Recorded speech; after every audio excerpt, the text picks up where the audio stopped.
Hola, ¿qué tal? Buenas tardes, chicos, chicas. ¿Me escucháis bien? ¿Todo claro? Alto y claro, como se suele decir. Bueno, pues nada, bienvenidos un día más al curso de programación.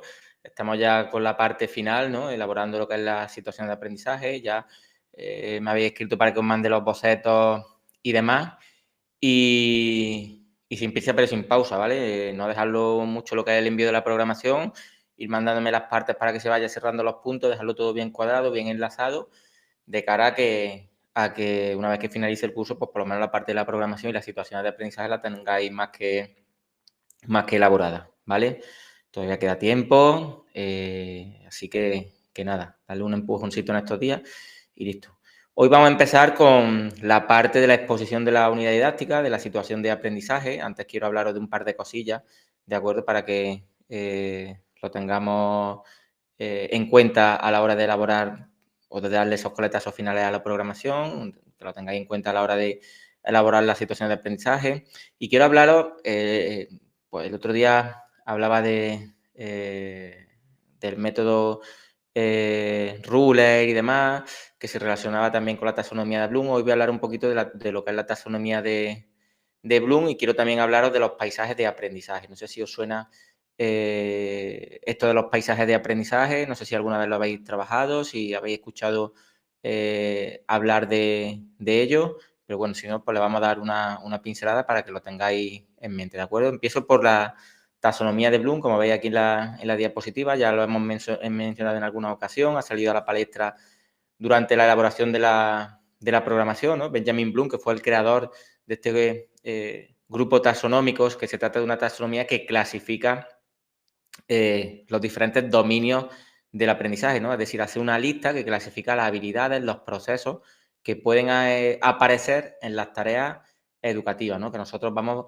planificando para nuestros alumnos y, por lo tanto, deben ir como un objeto de evaluación. Por tanto, según esta taxonomía, se entiende que, bueno, después de realizar un proceso de enseñanza y aprendizaje, el alumno debe de haber adquirido nuevas habilidades y nuevos conocimientos.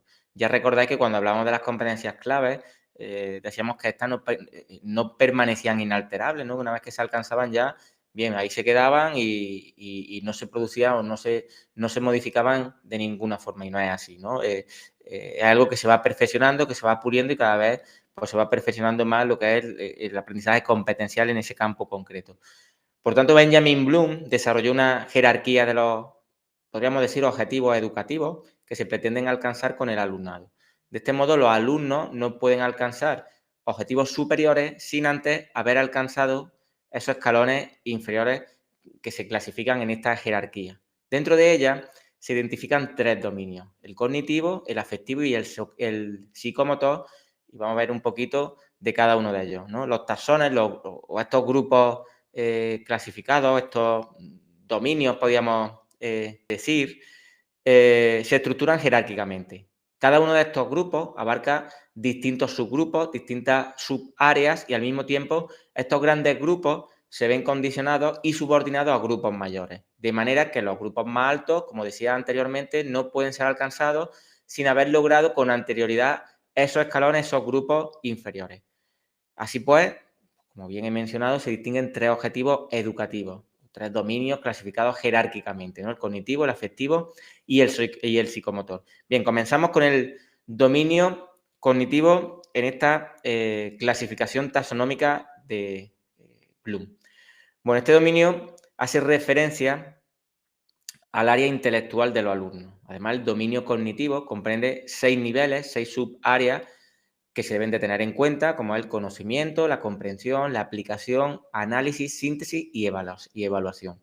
Respecto al conocimiento, bueno, pues este nivel hace referencia al conocimiento que los alumnos deben tener sobre datos específicos y la forma y medios de tratar dichos datos. Generalmente se trata de elementos que se deben de memorizar. El sujeto es capaz de recordar información que anteriormente ha aprendido. Reconoce esa información, esa idea, acontecimientos relevantes, nombres, fechas, definiciones, etcétera, ¿no? De una manera aproximada a cómo ellos lo han aprendido. El siguiente subgrupo dentro de este dominio cognitivo? Bueno, pues hablaríamos de la comprensión. Para los alumnos, este nivel, ¿en qué consiste? Bueno, pues se refiere a captar el sentido directo de una comunicación, de un fenómeno, de apreciar un hecho que ha sucedido. También cabe destacar que este nivel se subdivide en otros 3 niveles. Hace referencia a la transferencia, es decir, cambiar una forma de información por otra, a la interpretación, explicar el concepto de forma personalizada, y a la extrapolación, ¿vale? Determinar posibles resultados o posibles consecuencias. El sujeto, el alumno, entiende y hace suyo aquello que ha aprendido. Y esto lo demuestra cuando es capaz de presentar la información de otra manera diferente a como la ha interiorizado, a como la ha adquirido, ¿no? Cuando se encuentre con relaciones con otra información de otra manera, va estableciendo esas relaciones causa-efecto. Y por último hablamos, el tercer subnivel dentro de este dominio cognitivo, hablamos de la aplicación, que hace referencia a la capacidad de aplicar la información aprendida a un caso, a un problema real o planteado hipotéticamente. El alumno aquí es capaz de utilizar aquello que ha aprendido, por ejemplo, cuando aplica las destrezas adquiridas a nuevas situaciones que se le presentan o cuando utiliza la información recibida en situaciones nuevas, en situaciones más concretas para resolver problemas. Pasaríamos a continuación al análisis. Llegado a este momento, a este punto, es cuando se deben dividir las distintas partes de un mismo problema para poder ser analizado, ¿no? De una manera pues, más exhaustiva. Por tanto, comprendemos otros 3 tipos de análisis. Análisis de elementos, se refiere a identificar estos componentes que integran un todo. Análisis de las relaciones, cómo se captan esas relaciones existentes ante un mismo acontecimiento. Y análisis de principios de organización. Aquí, pues, el identificar líneas generales, líneas maestras que sustenten la estructura del problema. Cuando el alumno es capaz de descomponer el todo en diferentes partes y puede solucionar esos problemas a partir del conocimiento adquirido, pues aquí está teniendo un dominio importante en este aspecto del dominio cognitivo de Bloom, ¿de acuerdo? Bien, pasaríamos a continuación a hablar del dominio afectivo. Buenas tardes, Alba y Vanessa, que os veo por aquí que acabáis de entrar. Estamos hablando un poquito de las diferentes áreas de Bloom, de Benjamin Bloom, de esa taxonomía, de ese criterio taxonómico y esa clasificación, ¿vale? Para que os pongáis en situación, ¿de acuerdo? Bueno, pues respecto al dominio afectivo, aquí en este aspecto de la taxonomía de Bloom, los objetivos educativos se basan en la conciencia, en el crecimiento de los alumnos en cuanto a actitud, emociones, sentimientos, tanto propios como de los demás. Dentro del dominio afectivo se pueden identificar 5 subáreas que están ordenadas jerárquicamente desde el nivel más bajo al más alto. Como decía antes, no se puede alcanzar un nivel superior si no se domina el escalón más bajo, ¿no? Y esto debe de ir logrando de manera ordenada, que son la recepción, la respuesta, la valoración, la organización y la caracterización. En primer lugar, la recepción. Bueno, en este nivel el alumno va a ser capaz de prestar atención, de observar de manera pasiva las emociones, las actitudes, tanto propias como de las personas con las que interactúa. En otras palabras, se trata de una toma de conciencia de emociones y de actitudes. Una vez que alcance este nivel, pasaría a la respuesta. Aquí ya participa de forma activa en su proceso de aprendizaje y atiende a los estímulos, ¿no? Lo que sería esa recepción de estímulos. Reacciona ante ellos de una manera o de otra, pero ya va reaccionando. Bien, una vez que alcanza este nivel, valoramos. Los alumnos asignan valores a los objetos, a los fenómenos, a las informaciones. Se trata de una conducta interiorizada, de una conducta ya consciente. Una vez que adquiere este nivel, pues pasaría al siguiente, que es la organización. Los alumnos pueden agrupar los distintos valores asignados, las distintas informaciones, ideas, de manera que lo va acomodando todo a este conjunto dentro de su propio esquema mental. De esta manera, los alumnos van a comparar, van a establecer relaciones, a elaborar todas estas informaciones que han aprendido. Y ya por último, el último de los niveles en este dominio, hablamos de la caracterización. Aquí ya el alumno ha forjado un valor, una creencia más particular que influencia su comportamiento. Así se transforma y se extrapola en una característica más personal, lo va interiorizando, ¿de acuerdo? Ya pasaríamos al último de los dominios, sería el dominio Psicomotor, como veis aquí en la diapositiva, pues los objetivos del dominio psicomotor hacen referencia al cambio desarrollado en la conducta, en la destreza, en las habilidades psicomotoras de los alumnos. Por ejemplo, la manipulación de objetos manualmente. Este dominio de la taxonomía de Bloom también comprende 5 subáreas que debemos tener en cuenta, que son la percepción, la predisposición, respuesta guiada, mecánica y respuesta completa evidente. Bien, empezamos por el nivel más bajito, el primer escalón, que sería la percepción. Consiste en que el alumno tome conciencia del mundo exterior, del mundo que le rodea a través de los sentidos. Bien, pasaríamos a tener una predisposición.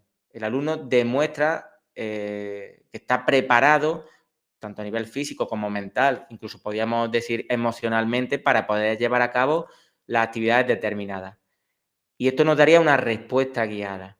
Una respuesta guiada en el que el alumno va siendo conducido bien por el maestro o por instrucciones de los compañeros a realizar determinadas acciones. Es decir, se trata de llevar a cabo acciones mediante ayudas que más adelante van a ser retiradas en su justo momento. Podríamos poner el ejemplo de una bicicleta. Cuando empezamos a montar en bicicleta, que al principio pues vamos con estas rueditas pequeñas que nos sirven de apoyo y posteriormente le quitamos una hasta que ya somos capaces de montar en bicicleta de manera autónoma y sin ayuda. Bien, respuesta guiada, pasamos a respuesta mecánica. El alumno ya ha interiorizado varias veces las acciones guiadas y esto pues da lugar a una respuesta mecánica para dichas acciones. Por lo tanto, este nivel representa lo que sería el nexo, ese momento previo, anterior a que la respuesta se convierta en una respuesta automatizada de manera habitual, ¿de acuerdo? Y ya por último pasaríamos a la respuesta completa evidente, ¿no? Que hace referencia al momento en el que el alumno es capaz de realizar dichas acciones de manera eficaz, de manera eficiente, sin ningún tipo de ayuda. En este momento ya hemos retirado las ruedecitas pequeñas de la bicicleta y montamos de manera autónoma. Bien, ¿para qué nos sirve esto de la autonomía de Bloom? Bueno, pues podríamos decir que resulta muy útil, muy eficaz para establecer objetivos de aprendizaje. De esta manera podemos planificar el proceso de enseñanza y aprendizaje y, no obstante, cabría destacar que para realizar una buena planificación del proceso de aprendizaje, los alumnos, de nuestros alumnos, perdón, es esencial tener en cuenta, tener claro una serie de aspectos. Más concretamente, se deben de tener claro cuál es el área de aprendizaje, cuáles son los objetivos planteados, qué instrumentos, qué herramientas de evaluación vamos a utilizar y qué actividades vamos a realizar, a llevar a cabo. Esto nos reporta una serie de beneficios, ¿no? El alumno es consciente de su propio aprendizaje y de cómo se va asentando el conocimiento, el desarrollo de las habilidades. El maestro tiene un concepto más concreto y más detallado del proceso de aprendizaje de su alumnado, ¿no? Puede identificar rápidamente cuáles son los puntos débiles, los puntos fuertes, establecer, elaborar una DAFO, ¿no? Y de esta manera, pues, dar solución mucho más rápido a los problemas que surjan en un determinado punto del proceso de enseñanza y aprendizaje. Luego, por otro lado, los alumnos van a avanzar a su ritmo. Esto va muy relacionado con el diseño universal de aprendizaje, en que la institución se adapte a cada ritmo de aprendizaje del alumno y van superando cada nivel según los tiempos que ellos necesitan. Por supuesto, hay unos tiempos en los que si ya esos tiempos no se cumplen, ¿no? Esos tiempos de latencia, habría que evaluar y ver si necesita algún tipo de ayuda, algún refuerzo, o requiere o tiene alguna necesidad educativa especial. Se va a fomentar el pensamiento crítico, reflexivo, esa capacidad de juzgar, de evaluar, bueno, algo que también nos dice la ley en vigor, ¿no? El fomentar ese pensamiento crítico, el que los alumnos sepan, aprendan a razonar. Y por último, los alumnos terminan creando su propio conocimiento de una manera mucho más activa, mucho más tangible y así huimos de los alumnos pendrive, ¿no? Cuando hablábamos la semana pasada de ese aprendizaje en espiral y el conocimiento va a perdurar mucho más tiempo. Algunos ejemplos de actividades relacionadas con la taxonomía de Bloom. Bueno, pues os voy a poner una serie de ejemplos. Una serie de actividades,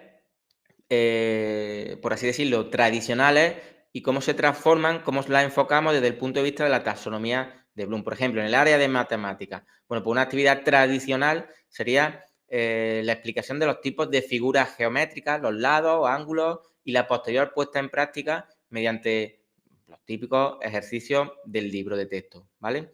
Bien, atendiendo a los niveles de la taxonomía de Bloom, hablaríamos de recordar, de que entiende, de que aplica. Vale, pues, ¿cómo sería la actividad rediseñada?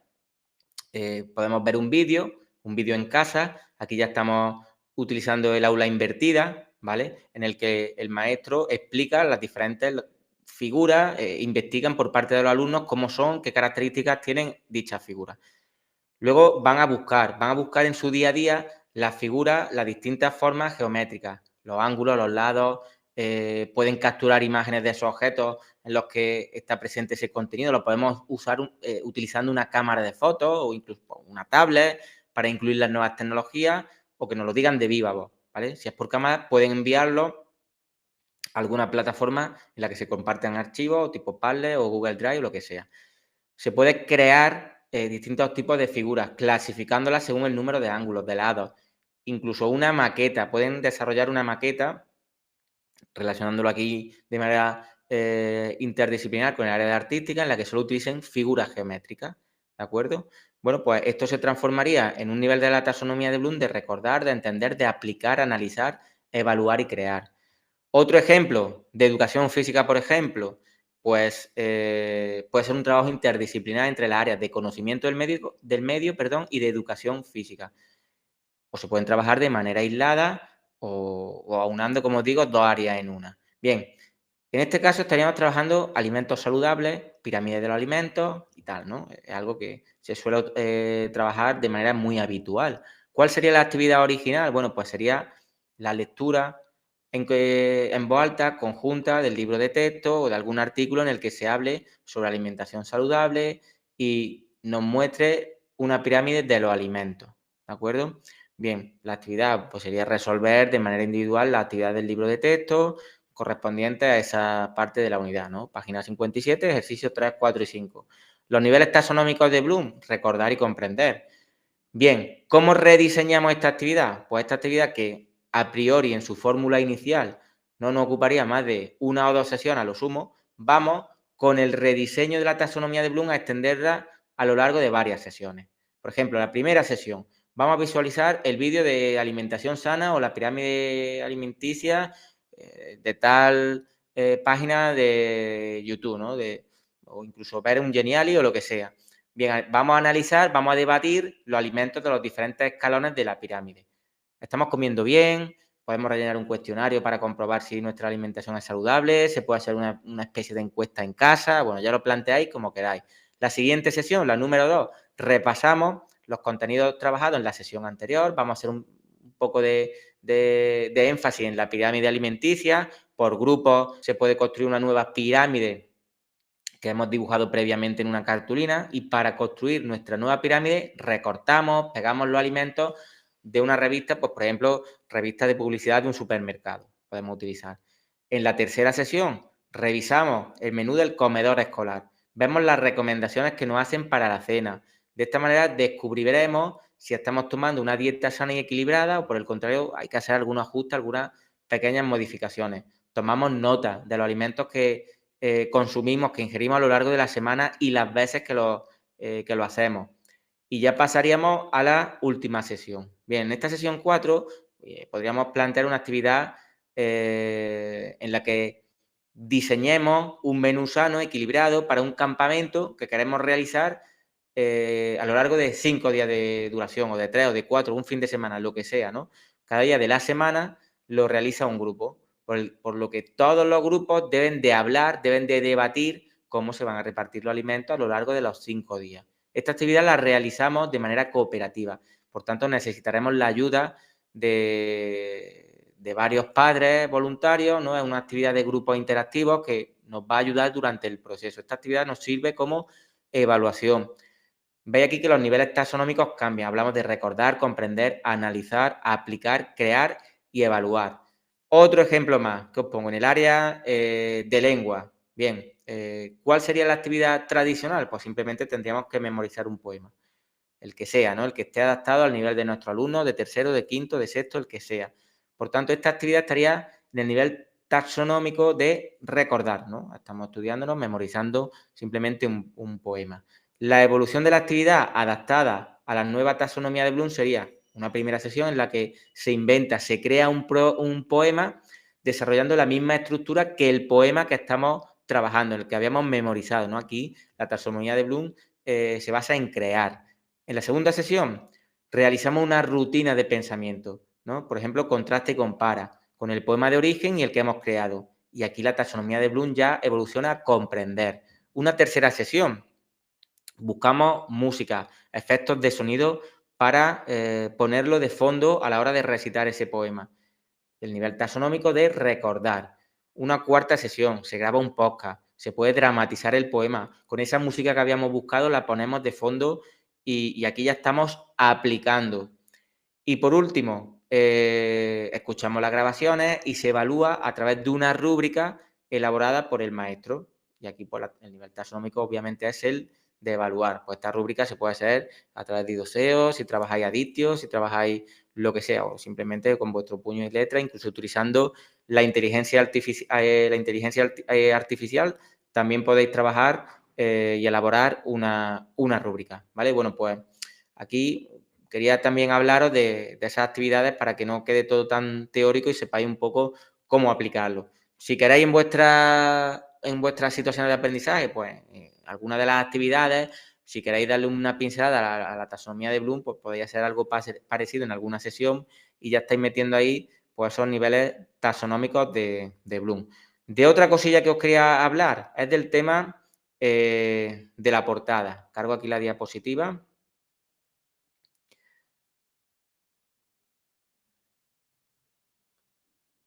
Bien, algo pues sobre lo que no solemos hablar mucho, ¿no? Y que dejamos un poco de lado, que es esto de la portada de nuestra programación didáctica.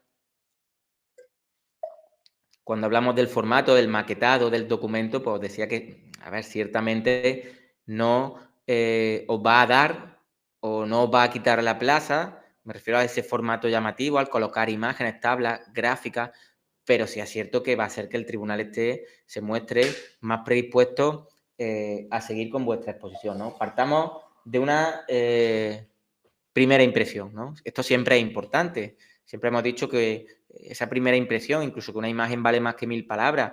Entonces, ¿por qué no pensar en la portada para la programación didáctica pues, como un aspecto clave en esa presentación, ¿no? Que es algo que a veces se descuida y que buscamos la primera imagen que sale en Google.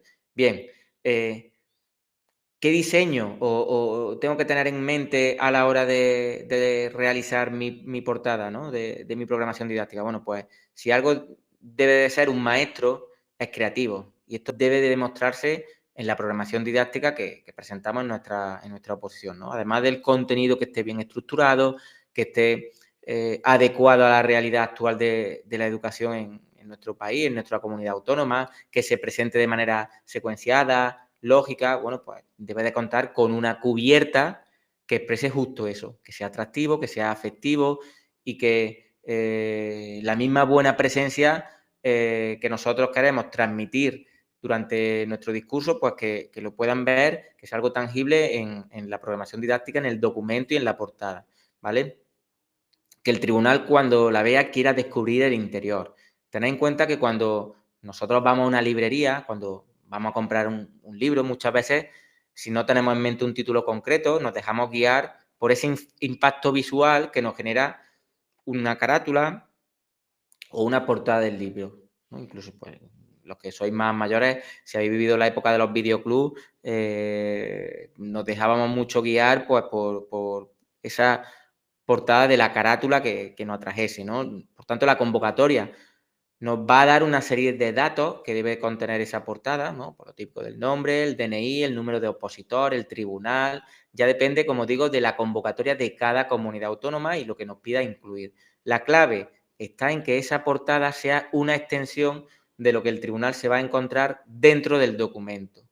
Por tanto, podríamos preguntarnos qué se espera de una portada de una programación didáctica. Bueno, pues imaginar una portada de una programación con un texto muy lineal, muy aburrido, sin imágenes o algún elemento que transmita esa esencia activa o incluso ese carácter divertido del área para la que programamos. quizás podríamos preguntarnos si eso puede resultar contraproducente para nuestra exposición, ¿no? Que el tribunal ya puede pensar de partida, ¿no? En el inicio, bueno, que no somos unos maestros innovadores o que la creatividad pues, brilla por su ausencia en nuestro trabajo. Siendo así, volvemos a la pregunta, ¿no? ¿Qué esperar de una portada de una programación didáctica para una oposición? Bueno, pues varias cosas es lo que yo esperaría. Por ejemplo, lo que debe transmitir esa cubierta, pues podríamos decir que la personalidad del opositor, del candidato, ¿no? Somos opositores creativos, entonces pensar en una portada con colores vivos, con una tipografía moderna. Por el contrario, sois de un talante, de un corte más tradicional, valoráis más la claridad, la concisión. Bueno, pues se puede optar también por una portada con colores más neutros, una tipografía más clásica, la distribución sencilla de los elementos. Un segundo consejo de lo que se espera de la portada para la programación es que sea coherente con el contenido. Entonces, tened presente el ubicar de manera clara, atractiva esos puntos claves, ¿no? Esos datos, títulos, si lleváis un título para la programación, ¿no? Todo lo que se nos exija. Que se aprecien, que se lean de manera clara y coherente.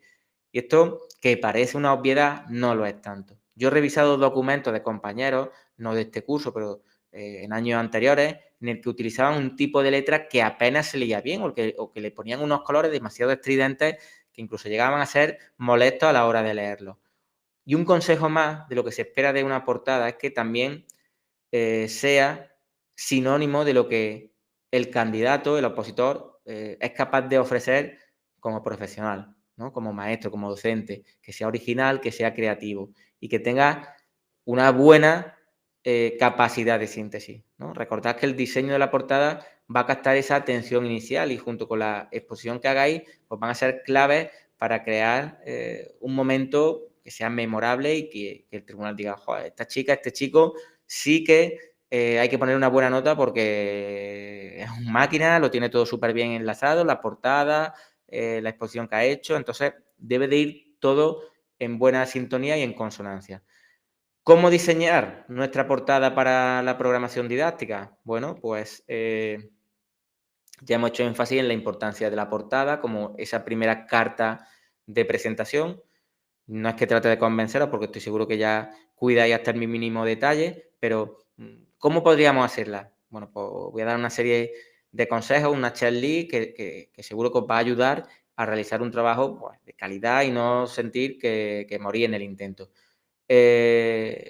Lo primero, recordar que la portada es un lienzo en blanco y es justo la oportunidad de plasmar vuestra visión, vuestro estilo, la pasión que tenéis por ser maestras, ¿no? De enseñar y representando todo eso en vuestra programación que habéis entregado al tribunal. Hay muchos opositores, os lo decía antes, ¿no? Que directamente cogen una imagen de Google y la ponen en la portada. Si no queréis complicaros, también podría valer, por supuesto. Pero si así lo hacéis, no cojáis la primera que os salga porque os puede pasar lo que le ocurrió a una amiga mía que fue presidenta de tribunal en una oposición de francés y le chocó que dos programaciones tuviesen exactamente la misma portada. Y eso hizo saltar las alarmas de ella, de todos los miembros del tribunal, y examinaron al dedillo los dos documentos. ¿Y cuál fue la conclusión? Pues que las programaciones, por suerte para las opositoras, no tenían nada que ver la una con la otra. Y gracias a eso se salvaron de quedar anuladas y de no ser evaluadas. Pero claro, también ya hicieron que las mirasen exhaustivamente al dedillo, que viesen si había algún fallo, sabéis que los tribunales siempre van sin tiempo, muchas programaciones que revisar, muchas unidades didácticas, situaciones de aprendizaje, entonces van, como se suele decir, al bulto, no las revisan de manera exhaustiva. Por tanto, en este caso, pues fue algo contraproducente para ella. Volviendo a cómo elaborarla, lo primero, el mensaje, ¿vale? Define el mensaje y para lograr esto vamos a plantear respuestas a la cuestión qué queremos que nuestra portada comunique o de qué va nuestro contenido o estamos buscando transmitir algo creativo, algo más tradicional, algo que dé rigor académico. Bueno, pues este tipo de cuestiones, de interrogantes, nos pueden ayudar a definir la manera de abordar el diseño y poder abrir el camino a lo que serían las demás partes del documento. Lo segundo, el tema colores, que parece una tontería, pero bueno, no lo es, no lo es tanto. una paleta de colores que hable por nosotros. Los colores pueden llevarnos a sentir emociones, ¿no? Deberíamos de cuestionarnos, de preguntarnos, por tanto, qué quieres que sienta el tribunal al ver la portada, ¿no? Un ambiente relajado con el uso de tonos azules, o quieres expresar algo más movido con una paleta más llamativa. El color es una temática que da armonía y que puede usarla a favor de nuestro diseño, ¿no? Podemos buscar imágenes que inspiren, podemos partir de una imagen, pues, de las muchas que existen en los bancos de recursos gratuitos tipo Canva, Gamma, y a partir de ella se puede tunear, se puede editar para modelarla a nuestro gusto. La tipografía, vamos a jugar con la tipografía. Las fuentes no solo transmiten información, sino también personalidad. Bueno, podemos experimentar un poco las diferentes tipografías, los diferentes estilos, tamaños, si que yo entiendo que en la portada nos dan más margen de lo que nos marca la convocatoria de si es Arial 12 o New Time Roman al 12 o lo que sea, ¿no? La portada, como siempre se suele decir, que está fuera de lo que es la programación en sí, no entra dentro de las 50, de las 70, de las 40 páginas, pues tenemos un poco más de margen. Un consejo es que se pueda leer perfectamente, tanto de cerca como de lejos, ¿vale? Y esto es algo especial para el título. Cuarto aspecto a tener en cuenta, pues que sea personalizada, ¿vale? Que esté personalizada al máximo, que incorporemos elementos que la identifiquen como nuestra, alguna cita inspiradora, algún símbolo, alguna ilustración. Bueno, pues estos son cosillas que debemos de tener en cuenta a la hora de elaborar nuestra programación didáctica, ¿de acuerdo? Sobre todo la portada, me refiero. Bien, más cosillas que os quería contar antes de empezar con la exposición de la situación de aprendizaje de la unidad didáctica. El tema de los paisajes de aprendizaje, ¿de acuerdo? Os cargo la diapositiva, un segundito. Aquí está.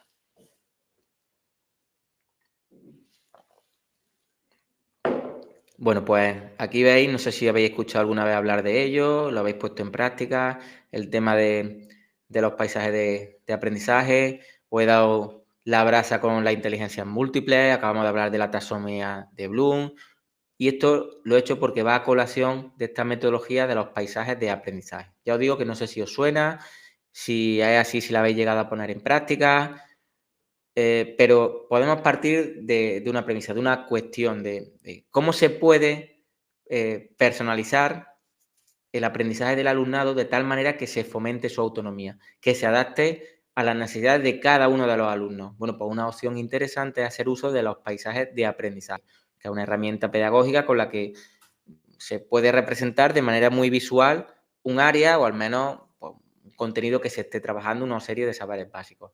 En los paisajes de aprendizaje, el maestro puede añadir diferentes actividades combinando la inteligencia múltiple y la taxonomía de Bloom, además de otras metodologías, una gamificación, un visual thinking, el trabajo del aprendizaje cooperativo, entre muchas otras metodologías activas. Por lo tanto, pues es una metodología interesante. Puede ser interesante el introducir en vuestra unidad, en alguna sesión que desarrolláis, pues esto del paisaje de aprendizaje, o simplemente, si queréis, cuando habléis de la metodología, le explicáis al tribunal que la vaya a llevar a cabo, incluso comentarle un poco por encima en qué consiste, porque muy probablemente no tengan gran idea al respecto de cómo se trabaja, de cómo implementar los paisajes de aprendizaje. Por tanto, ¿cómo llevarlo a cabo? ¿Cuál sería el proceso para trabajar los paisajes de aprendizaje? Bueno, pues para llevarlo a cabo se tiene en cuenta, por un lado, la teoría de la inteligencia múltiple, ¿no? La desarrollada por Howard Gardner, como ya hablamos unas clases anteriores, se establecían 8 tipos de inteligencia asociadas a las diferentes capacidades cognitivas. Y por otro lado, la taxonomía de Bloom, ¿no? Esta teoría del aprendizaje de la que acabamos de hablar. Os recuerdo esa jerarquía desde el punto de vista de los diferentes elementos cognitivos, que los alumnos pues tienen como un objetivo y que hasta que no se alcancen los niveles inferiores no se puede ir escalonando, no se puede ir subiendo a los niveles superiores. De esta manera, en un paisaje de aprendizaje, el alumno se encuentra en un escenario muy personalizado. Tiene multitud de elementos, de actividades en los que la inteligencia múltiple y los aspectos cognitivos de Bloom, de la taxonomía de Bloom, son la base principal para interactuar siguiendo pues ese itinerario que hemos creado nosotros los maestros. Bien, la justificación, ¿por qué son tan útiles los paisajes de aprendizaje? Bueno, pues vivimos en la era de la información, estamos inmersos en una sociedad del conocimiento que evoluciona a un ritmo vertiginoso de manera acelerada como consecuencia de todos estos cambios. Hablamos de la era digital, de la era tecnológica, y esto da lugar a un nuevo paradigma educativo, del que ya hemos hablado en varias ocasiones a lo largo del curso, ¿no? Esa irrupción de las nuevas metodologías educativas, esas metodologías activas. Además de ser una herramienta realmente útil para este cambio educativo, los paisajes de aprendizaje responden a las necesidades del alumnado y responden al dotarlos de un entorno audiovisual, de un entorno intuitivo, funcional, que les permite, o nos permite en este caso nosotros, los docentes, captar su atención, haciendo mucho más atractivos los contenidos que se vayan a trabajar y logrando una mayor retención de los conceptos y, por tanto, potenciando la competencia digital, que es algo que también hemos hablado en alguna ocasión, que se refleja en la ley, ¿no? Esa cultura digital, por tanto, trabajar con toda esta, con todo este amplio abanico de herramientas digitales. Con este elemento, con esta herramienta pedagógica, logramos un aula muy flexible, no solo en agrupamiento, sino también en la combinación de esa riqueza metodológica con el diseño de caminos de conocimiento muy personalizados, en el que se empleen diferentes estrategias cognitivas, y esto va a incrementar la motivación y la ganas de querer aprender por parte de nuestro alumnado. Y ahora vamos a lo que nos interesa. ¿Cómo se crea un paisaje de aprendizaje? Bueno, pues diseñar paisajes de aprendizaje es todo, todo un reto, toda una experiencia, ¿no? Conlleva un gran trabajo, pero también una gratificación el saber que estamos generando un entorno que conjuga elementos lúdicos con un diseño instruccional adecuado, con actividades que van a ser un reto, van a resultar muy motivadoras para nuestro alumnado, y esto favorece el desarrollo del aprendizaje competencial. La base de esta herramienta pasa por tener claras cuáles son las rutas de aprendizaje que queremos desarrollar. Determinar actividades obligatorias, actividades opcionales, actividades de ampliación, de refuerzo, que tengan conexión con el currículo y que además permitan que el paisaje de aprendizaje sea adaptable y que sea personalizable a nuestro alumnado. Para lograrlo, podemos usar lo que se conoce como una matriz de programación que facilita el diseño de actividades. Os voy a poner aquí una ya elaborada para que veáis esto que os estoy comentando, ¿vale? Aquí la tenéis. Entonces, el cruce de cada casilla pues converge entre las 8 inteligencias múltiples y los 6 niveles de la taxonomía de Bloom. Y esto permite la elaboración de un paisaje de aprendizaje equilibrado, con actividades coherentes en cuanto a esa estrategia cognitiva, en cuanto a los recursos necesarios, en cuanto a los objetivos propuestos y, por supuesto, a la evaluación. Hablando de la evaluación, pues nos permite no solo calificar, sino también medir, de ayudar al alumnado a alcanzar sus metas.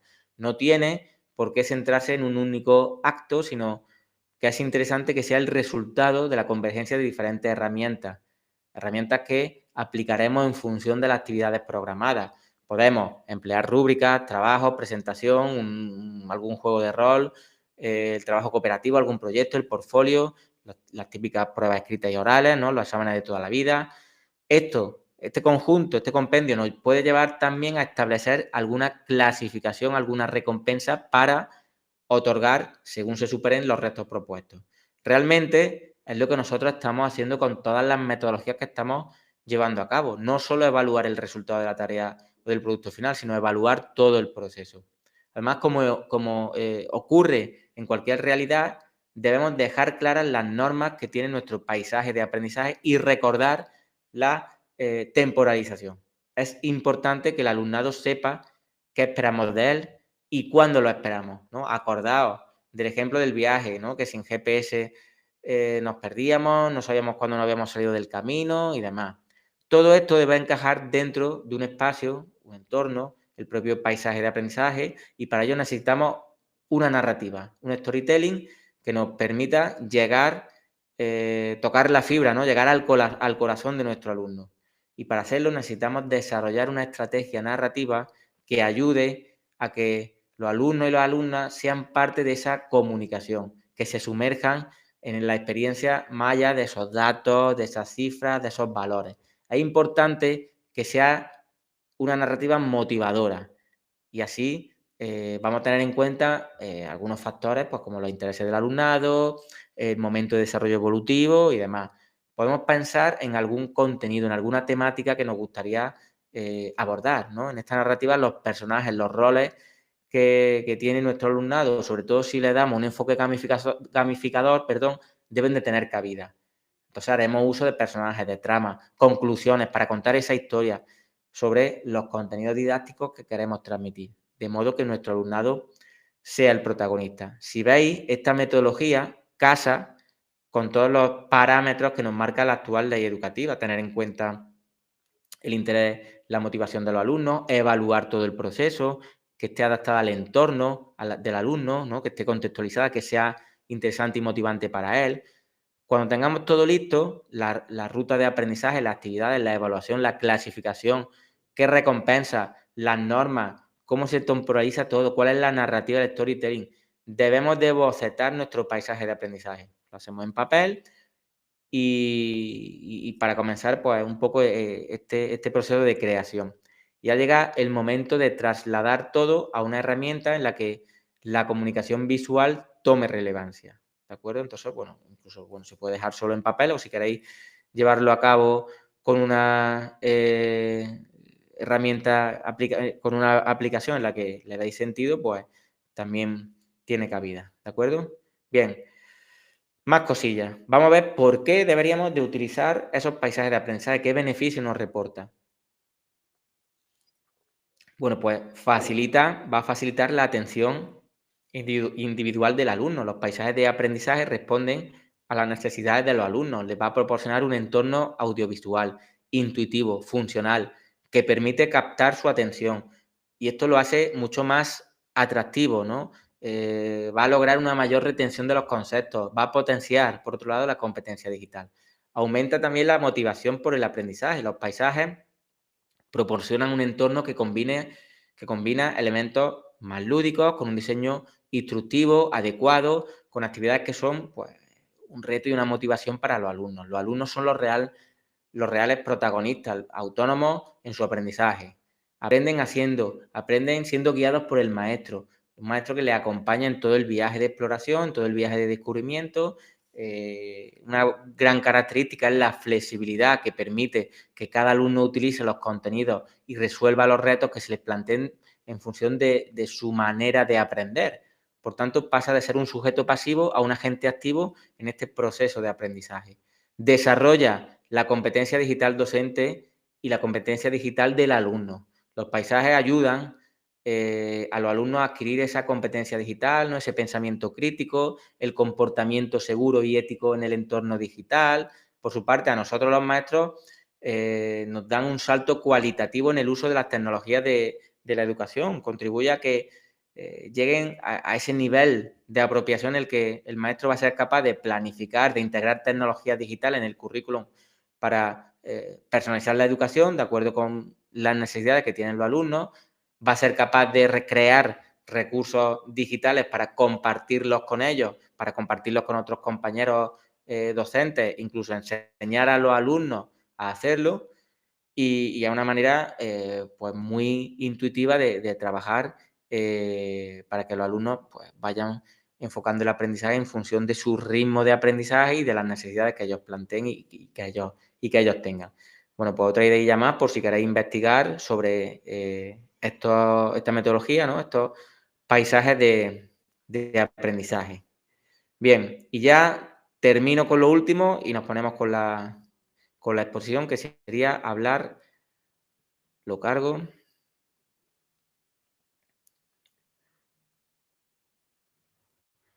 Bien, hemos hablado de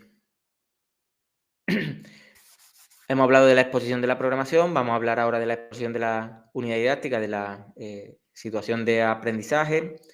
Y bueno, antes de empezar con esta última parte, con lo que sería la exposición de la situación de aprendizaje, me gustaría hablaros un poco de una serie de tips, de consejos a tener en cuenta a la hora de redactar la exposición, tanto en el caso de la programación, que todavía no me habéis mandado, como en este caso la situación de aprendizaje. No se podría decir que es una checklist a la que podéis echar un ojo una vez que hayáis elaborado vuestra exposición y ver si cumplís más o menos estos ítems que habéis desarrollado en vuestra situación de aprendizaje y comprobar pues, que todo más o menos está dentro de un orden. ¿De acuerdo? Bien, en primer lugar, hablaríamos de conocer bien los elementos de la programación o los elementos de la situación de aprendizaje. Es importante que conozcamos a fondo cada uno de los elementos que componen nuestra unidad, nuestra situación de aprendizaje. Y esto nos permite explicar con claridad, con precisión, qué es lo que queremos enseñar y cómo lo vamos a enseñar. Además, nos va a ayudar a responder a cualquier pregunta que puedan tener los miembros del tribunal en el caso de que haya un debate. Y es importante que la situación de aprendizaje la hayáis hecho vosotras, vosotros, que la conozcáis el dedillo. Yo os he dado una de ejemplo, es cierto, podéis hacer con ella lo que queráis, pero vosotros tenéis que elaborar la vuestra propia. Seguramente, si hubieseis entregado tal cual la que yo os doy, pues no sabríais por dónde meterle mano, ¿de acuerdo? En segundo lugar, vamos a elegir un curso con el que nos sintamos pues, cómodos, ¿no? Que dominemos, que conozcamos bien. Siempre nos surge la duda de si para primer ciclo, para tercero, segundo, cuál será mejor, cuál tendrá más competencias. Yo recuerdo lo que os comentaba cuando algunas de vosotras me preguntabais sobre el curso que mejor se adecua a este proceso selectivo. El curso es aquel en el que vosotras y vosotros os sintáis más cómodas y más cómodos. Cada uno tiene sus pros, tiene sus contras. ¿No? Decía un tercer ciclo que tiene la ventaja respecto, por ejemplo, a un primero, que vaya a poder hacer actividades, productos finales mucho más elaborados, más llamativos, por así decirlo, ¿no? ¿Por qué? Pues bueno, dadas las características evolutivas, madurativas de los alumnos, pero también es verdad que un amplio porcentaje de opositores programan para ese ciclo. Respecto a la fundamentación, teórica, curricular, bueno, pues un aspecto fundamental para lograr ese éxito en la oposición es dominar los documentos curriculares que rigen la enseñanza. No basta con memorizar la normativa, hay que saber interpretarla, aplicarla y justificarla.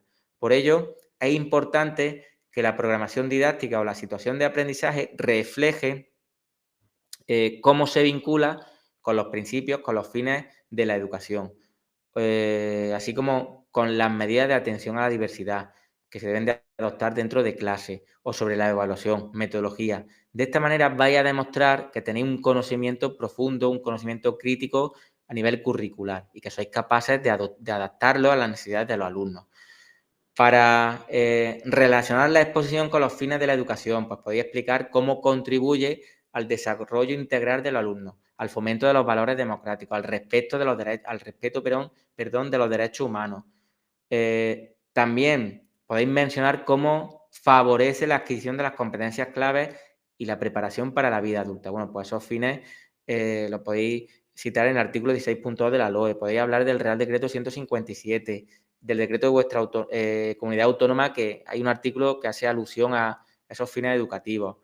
Si hacéis referencia a la autonomía pedagógica de los centros, citáis el artículo 21 del Real Decreto 157. Yo os recomiendo que echéis un ojillo a ese artículo porque habla de cosillas interesantes sobre la opción de adaptar el currículo prescrito a las necesidades del centro, de las innovaciones pedagógicas, de los compromisos educativos con las familias. Entonces son cosillas que podéis echar un ojo que luego puede resultar interesante a la hora de plasmarlo tanto en la programación o a la hora de esbozar la exposición de la situación de aprendizaje o de la programación didáctica. Para relacionar la programación con la atención a la diversidad, podéis describir las características del grupo clase, las necesidades educativas especiales que presenta, las estrategias metodológicas que vais a emplear para dar respuesta a esa diversidad.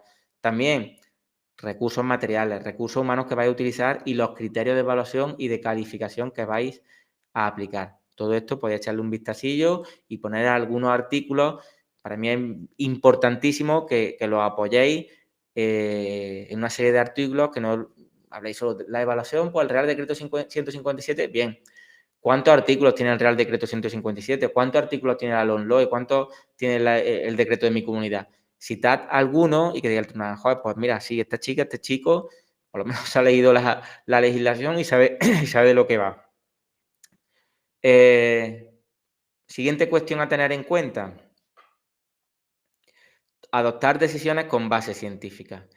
En la actualidad, la pedagogía se encuentra en constante evolución. Cada vez son más los métodos, los enfoques que surgen para mejorar la enseñanza, para mejorar el aprendizaje. Sin embargo, no todos los métodos son igualmente efectivos. Por tanto, es importante respaldar nuestras elecciones metodológicas con evidencia científica, sin nada más y nada menos que para asegurarnos de que estamos tomando decisiones informadas y efectivas. Es decir, si yo elijo una metodología tipo ABP o una gamificación, tengo que conocer qué va a reportar esa metodología a mi alumno, qué beneficios va a tener. Y esto significa que no se trata de seguir modas pedagógicas o de utilizar métodos simplemente porque me parece popular, me parece atractivo, sino que se trata de utilizar métodos que han demostrado ser efectivos dentro del aula y que han sido evaluados y contrastados. Por ejemplo, una estrategia pedagógica que ha sido ampliamente estudiada y evaluada es el aprendizaje cooperativo. Este método se enfoca en fomentar la colaboración entre los alumnos para que trabajen juntos en proyectos, para que trabajen juntos en actividades.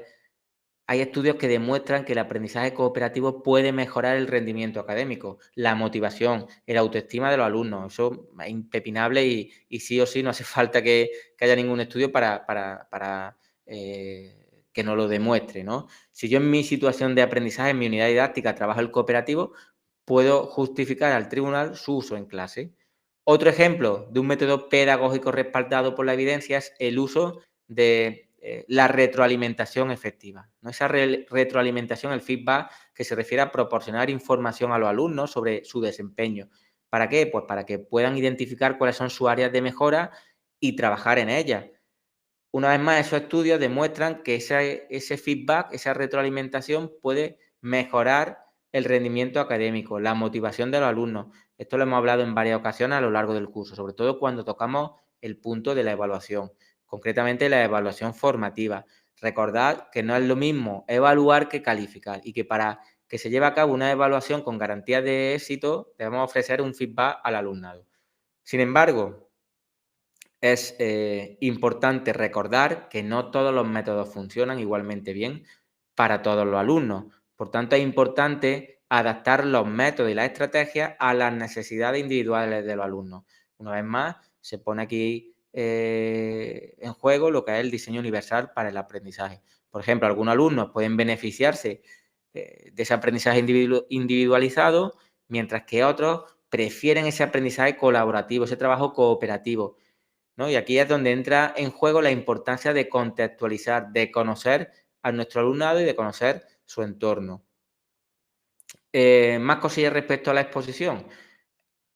El poder impactante que tiene el comienzo, ¿no? En nuestra exposición. Bueno, hace unas clases hablábamos de, en relación al inicio, al final de la exposición, ¿no? De esos primeros minutos que eran cruciales, que no subestimemos el impacto que puede tener el inicio de nuestra exposición, ¿no? Esa primera impresión, ¿no? Hablábamos que iba a ser crucial y que podía marcar la diferencia entre captar la atención del tribunal desde el principio o dejar pues, otra impresión, por el contrario, mucho más efímera y que sea olvidable por parte de ellos.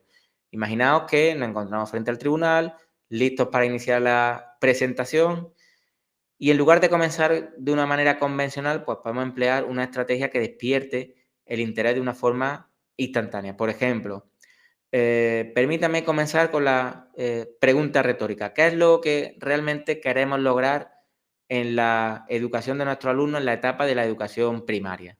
Les invito a reflexionar sobre esto durante la exposición que realizaré a continuación, porque lo que busco es trascender más allá de los aspectos técnicos, de adentrarnos en el corazón de la educación, donde los sueños, las aspiraciones de cada niño se hacen realidad. Ya le dais el toque vuestro.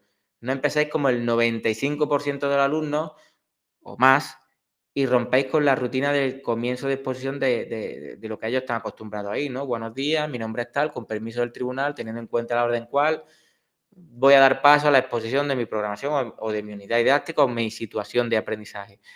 Hay una compañera que empieza la exposición recitando una estrofa de una canción, que no voy a decir más, y que le está quedando muy, muy chulo, muy llamativo, y la verdad que yo cuando lo leí me llamó la atención y dije, ostras, entonces es lo que ella pretende, ¿no? Generar ese choque, ese impacto, que digan, vaya, ¿no? Entonces ella buscó mi atención y ya después me decía, y ahora ya me llamo fulanita y voy a empezar con la primera parte de esta exposición, la programación didáctica, tal y cual. Entonces, bueno, este tipo de enfoque no solo establece una conexión inicial con el tribunal, sino que también crea un ambiente de reflexión, de anticipación. La idea es provocar un pensamiento profundo desde el principio, de establecer una base sólida en esa presentación, que no sea, ¿no? Como decía otra vez, buenos días, mi nombre es tal, con su permiso, siguiendo la orden y demás.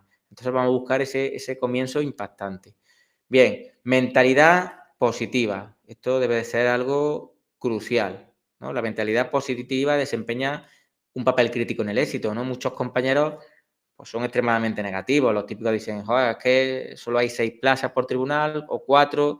Bien, esas son las que hay, pero, a ver, de alguien tienen que ser. También es cierto que hay que ser realistas y que tener en cuenta bueno, que no solo es la nota del examen, ¿no? Y que también cuenta el concurso. Son muchos factores, muchos los factores externos en esta oposición, pero lo que respecta a vosotras tiene que ser el 1000%. Igual es porque yo pues me he criado compitiendo desde pequeño en el deporte y tengo ese ADN, ¿no? Como se suele decir, pero yo nunca me he dejado influir por el tipo de comentarios, siempre he ido a tope, año de oposición va a haber 1000 bulos, 1000 historias que siempre intentan desestabilizar. Y yo pongo el caso de mi compañero de educación física que ha llegado este año al colegio. Él ha sacado la plaza a la primera, sin tiempo de servicio, con poco baremo, creo que tenía un 3 y poco de baremo. Es un caso muy raro, muy extraño, pero la ha tenido.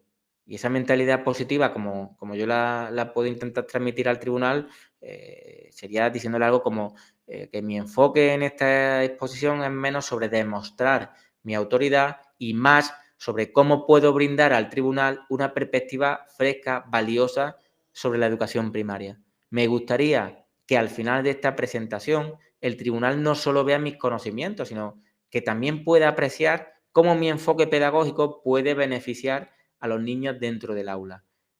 En lugar de enfocarme en qué puedo obtener de esto, mi mentalidad es cómo puedo contribuir y enriquecer al sistema educativo. Esta sería otra manera de comenzar la exposición.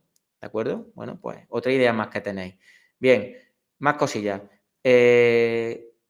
Aquí hay que promover, ¿no? En el contexto altamente competitivo de las oposiciones, ¿no? Es esencial destacar ese compromiso con el desarrollo de las habilidades fundamentales en los alumnos, ¿no? Como por ejemplo la capacidad de aprender a aprender, de fomentar el sentido crítico.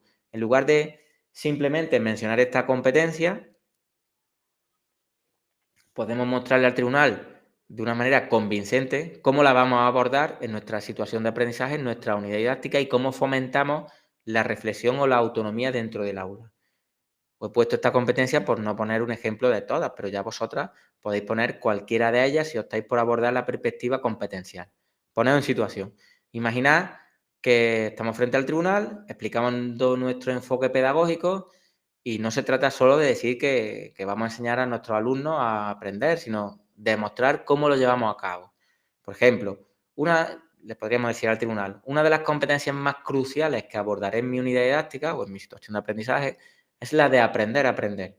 Mi enfoque no se limita a mencionarla, sino que se basa en crear un ambiente donde los alumnos no solo adquieran conocimientos, sino que también desarrollen habilidades para aprender de manera independiente.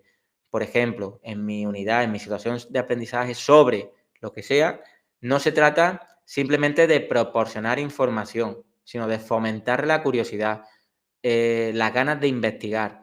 Les voy a permitir explorar, hacer cuestiones, descubrir respuestas por ellos mismos. Y esto promueve la reflexión y la autonomía en el proceso de aprendizaje. Este enfoque no solo muestra nuestro compromiso con la competencia de aprender a aprender, sino que también ilustra cómo lo aplicamos de manera práctica en la enseñanza, ¿de acuerdo?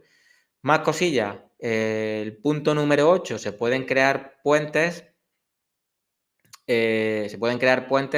entre el aprendizaje y la vida real, ¿no? Esa importancia de la transferencia del conocimiento. Está más que contrastado, lo hemos hablado por activa y por pasiva. Además de lo que hemos reflejado en vuestro documento, ¿no? Esa conexión del alumnado con la realidad cercana que tiene que estar vigente y que tiene que ser algo palpable. Es algo que os he dado, si me permitís la expresión, el coñazo a lo largo de todo el curso, y es algo que tenéis que dejar claro a vuestro tribunal. Decirlo en un par de momentos a lo largo de la exposición, ¿vale? La transferencia del conocimiento, que es un aspecto clave para los alumnos que perciban ese valor y esa relevancia de lo que están aprendiendo.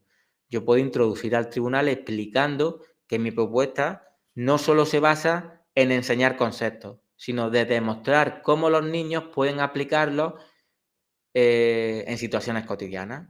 Yo les digo, pues mire, en mi unidad didáctica, en mi situación de aprendizaje sobre tal cosa, no solo me limito a presentar la información sobre la importancia de cuidar el medio ambiente, conocer la cultura inglesa, la cultura francesa, valorar la actividad física como una fuente de salud, una fuente de disfrute, de que sean capaces de extrapolarla en el tercer tiempo pedagógico, fuera del colegio, lo que sea, ¿no? Lo que realmente destaca en mi enfoque es cómo conecto estos conceptos con la vida real de los niños, con su día a día. Por ejemplo, organizo actividades prácticas donde los alumnos puedan participar en recolección de materiales reciclables en la escuela y a través de esto comprenden cómo su contribución tiene un impacto positivo en el entorno. También pues, yo los animo a llevar estas prácticas de reciclaje en sus hogares. De esta manera se crea un vínculo directo entre lo que aprenden en clase y su aplicación en sus vidas diarias. O elaboran un recetario para llevar una vida más sana. No sé, trabajo un proyecto en el que colaboro con un centro inglés o francés. En educación física realizo una salida al medio natural para practicar el plugging. ¿Sabéis lo que es el plugging? ¿No? Es algo que se está poniendo muy de moda en estos últimos años y que aúna la práctica de actividad física en el medio natural con la protección medioambiental. Se trata de hacer una marcha, un trekking en el que los alumnos van recogiendo basura en un paraje natural, ¿vale? Este enfoque va más allá de simplemente transmitir información. Muestra cómo el conocimiento puede ser utilizado para abordar problemas reales. Entonces, al resaltar esa capacidad para facilitar la transferencia del conocimiento, va a conectar el aprendizaje con la vida cotidiana, va a demostrar nuestro compromiso con una educación significativa y con una educación relevante, ¿de acuerdo? Bien, seguimos. Utilizar recursos visuales. Los recursos visuales como las imágenes, los gráficos, los vídeos, pues pueden ser muy útiles para explicar nuestra situación de aprendizaje, nuestra unidad didáctica de manera más clara y más visual. Aseguraos de incluirlo en la exposición, de utilizarlo de manera clara y de manera efectiva. Y esto lo pongo para las comunidades, si no me equivoco, el caso de Castilla y León, en las que se pueden utilizar dispositivos electrónicos.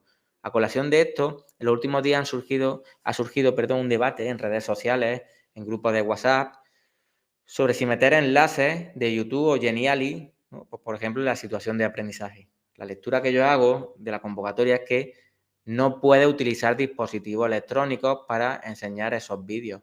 Pero si yo lo planteo como una actividad que voy a trabajar con mis alumnos, no creo que haya problema. Yo siempre he puesto enlaces, ya os comenté que incluso yo tenía un blog y nunca tuve un problema. Compañeros vuestros que han trabajado conmigo tampoco lo han tenido. Y yo pongo el enlace y si quieren enseñar el contenido de ese vídeo o una actividad interactiva, les llevo captura de pantalla plastificadas para que las vean. Pero además tienen el enlace, repito, por si quieren entrar con el móvil.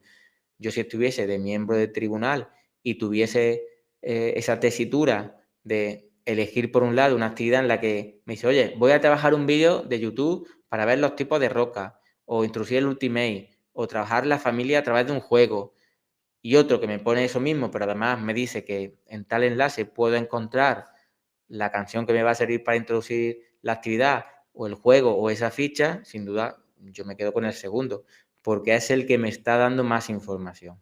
¿De acuerdo? Bueno, pues seguimos. Más cosillas. Tema de presentación y formato.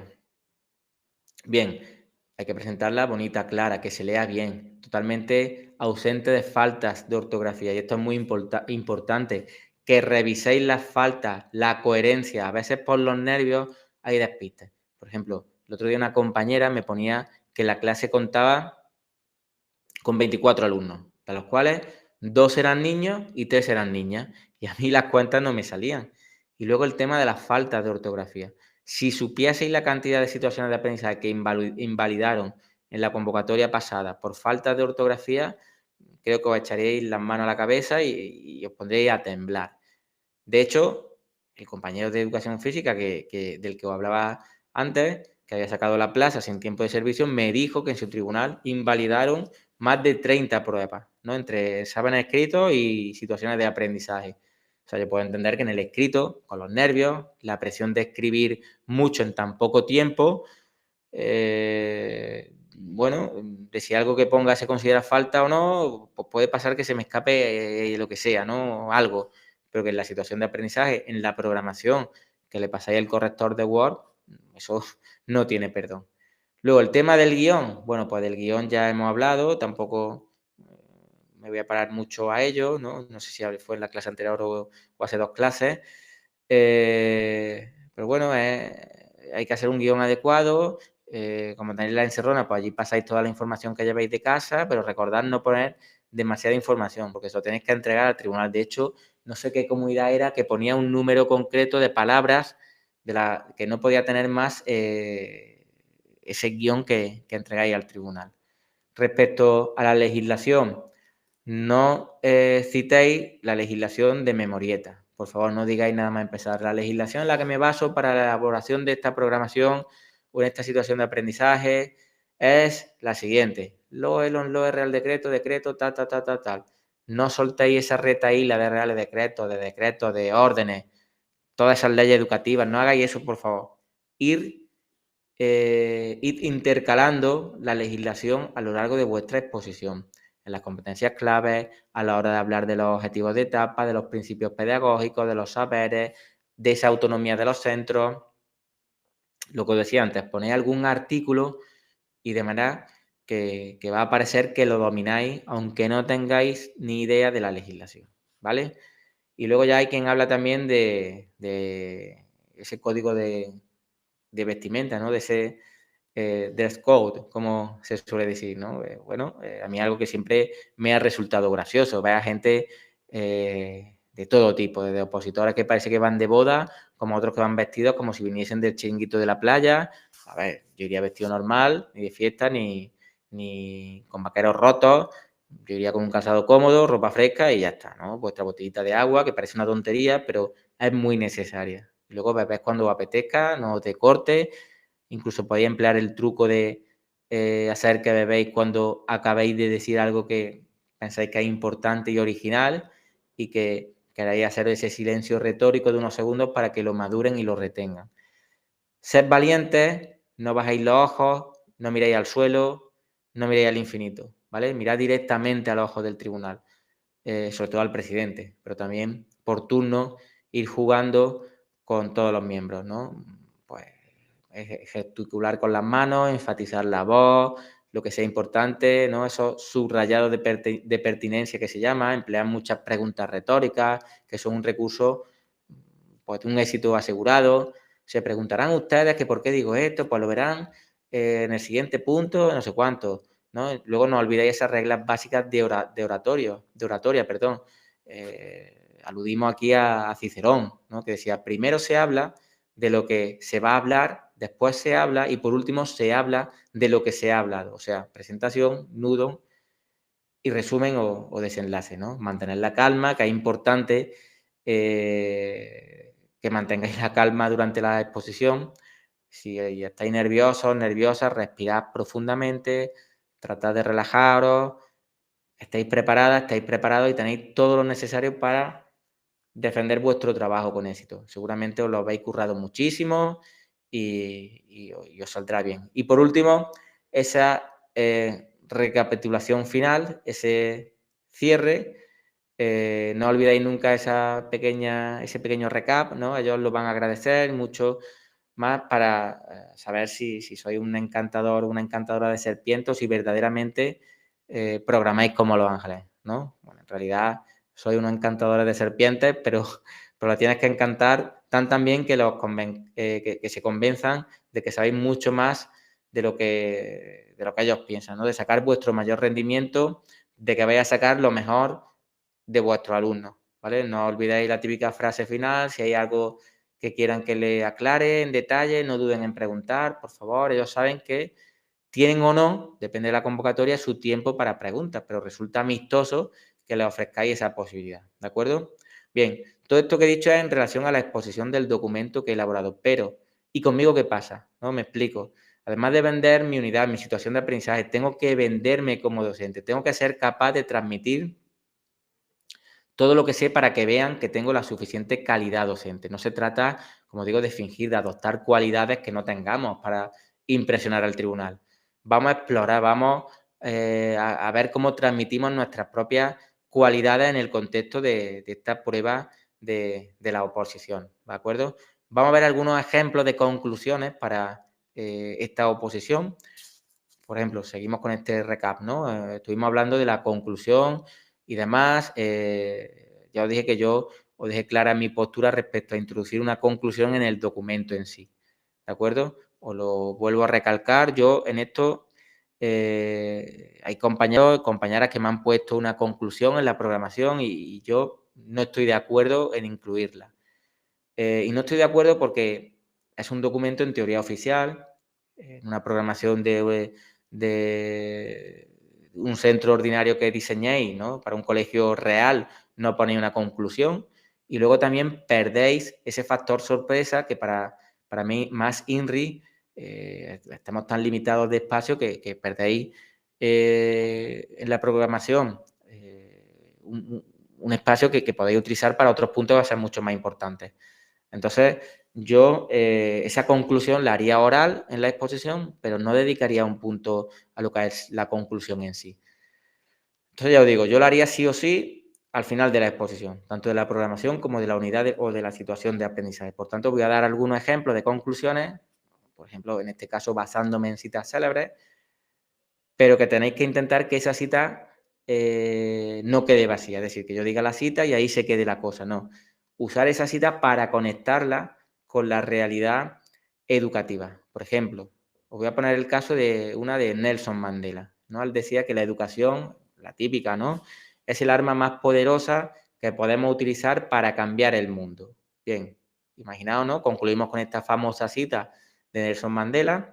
En este contexto, podemos enfocarnos en cómo nuestro, valga la redundancia, enfoque educativo no solo busca impartir conocimiento, sino también empoderar a los niños a través de la educación, de manera que los preparemos para ser agentes de cambio de la sociedad. Podemos resaltar cómo nuestras estrategias fomentan la conciencia social, la empatía, la responsabilidad cívica, algo que va a conectar mucho con el perfil de salida, con los retos del siglo XXI. Otra conclusión, atendiendo a la cita de John Dewey, la educación no es la preparación para la vida, la educación es la vida en sí misma. Bueno, pues esta cita de John Dewey puede ser el broche perfecto para nuestra propuesta.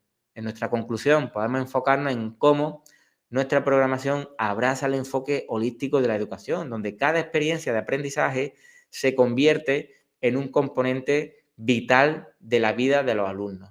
Destacamos aquí cómo este enfoque promueve la exploración, la experimentación, el crecimiento personal en cada etapa del proceso educativo.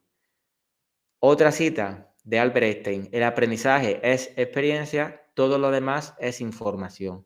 Bueno, pues imagina que concluimos con estas palabras de Einstein, nos podemos enfocar en cómo este enfoque se basa en experiencias concretas, en prácticas que enriquecen el aprendizaje de los alumnos. Destacamos cómo estas estrategias fomentan la curiosidad y la experimentación transformando la información en un conocimiento significativo, genuino. Y ya terminando con la última, una de Martin Luther King, ¿no? La función de la educación es enseñar a pensar de manera intensa, de forma crítica, la inteligencia más carácter. Ese es el objetivo de una verdadera educación. Vale, esta cita de Martin Luther King puede ser el epílogo perfecto para nuestra programación didáctica, ¿no? En esta conclusión resaltamos cómo el enfoque no solo se centra en la transmisión de conocimientos, sino también en el desarrollo del pensamiento crítico y en la formación de un carácter sólido. Va a explorar cómo estas estrategias empoderan a los alumnos de manera que analicen, cuestionen y contribuyan de forma significativa a la sociedad. Otro tipo de conclusión es la que hace un resumen de todo lo que hemos trabajado en nuestra unidad, en nuestra situación de aprendizaje, y exponemos los dotes que tenemos como maestros, como docentes. Es decir, nos vendemos para que nos cojan en su equipo, ¿no? Nos den ese pase de oro. Por ejemplo, con esta unidad didáctica, con esta situación de aprendizaje, he querido compartir con vosotros, con ustedes, mi visión de la educación. Una visión centrada en el protagonismo, la autonomía y la felicidad de los niños y niñas. Y para ello he incluido los siguientes aspectos: unos objetivos generales, unos objetivos específicos que pretenden desarrollar las competencias claves del alumnado, siguiendo el currículo oficial y el proyecto educativo del centro. Unos contenidos, unos saberes básicos organizados en X situaciones de aprendizaje o en X unidades didácticas que abordan temas de interés y de relevancia para los niños y niñas de primaria. Una metodología basada en el aprendizaje por proyectos, que fomenta la participación activa, la investigación, la cooperación, la creatividad del alumnado y que respeta los ritmos, los estilos y necesidades de aprendizaje. Aquí podéis incluir todos los modelos metodológicos que habéis utilizado. Unos recursos variados, motivadores, que incluyen materiales manipulativos, digitales, audiovisuales, artísticos y naturales, y que estimulan los sentidos, las emociones y la imaginación de niños y niñas. Una evaluación continua, evaluación formativa, que tiene en cuenta los procesos y los productos del aprendizaje y que utiliza diferentes instrumentos y técnicas como la observación, la rúbrica, el portfolio o la autoevaluación. Actividades lúdicas y adaptadas a las características del alumnado, que combinan el juego libre y el juego dirigido y que integran diferentes áreas de conocimiento, y podéis añadir pues, inteligencias múltiples o lo que llevéis. Esta situación de aprendizaje, esta unidad didáctica, es el resultado de mi formación, de mi experiencia y mi vocación como maestro de primaria. Con ella pretendo ofrecer una propuesta educativa de calidad, coherente, viable, que responde a las demandas de la sociedad actual y a las necesidades de los alumnos y alumnas de educación primaria. Bueno, pues esto que veis pues serían otros ejemplos diferentes para vuestra conclusión, ¿vale? O bien una cita célebre, o haciendo un resumen, o ya un poco como vosotras queráis, ¿de acuerdo? Y ahora ya sí que pasamos a la exposición de la situación de aprendizaje.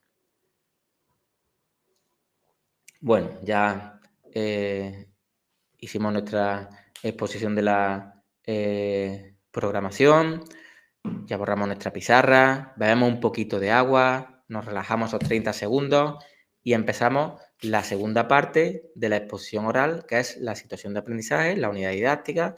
Recordad que programación y situación de aprendizaje son evaluadas de forma diferente y que, de hecho, la exposición de la situación de aprendizaje, si no cambia mucho la convocatoria, va a tener más peso, más valor que la programación, ¿no? Como digo, por lo menos hasta ahora lo que hemos venido viendo en las anteriores convocatorias, y si no cambia mucho en la próxima. Por tanto, aunque hayáis hablado de ciertos puntos en la programación, es necesario que los incluyáis de nuevo en la situación de aprendizaje, porque el tribunal no va a dar por sentado que eso lo domináis y que la programación lo habéis expuesto.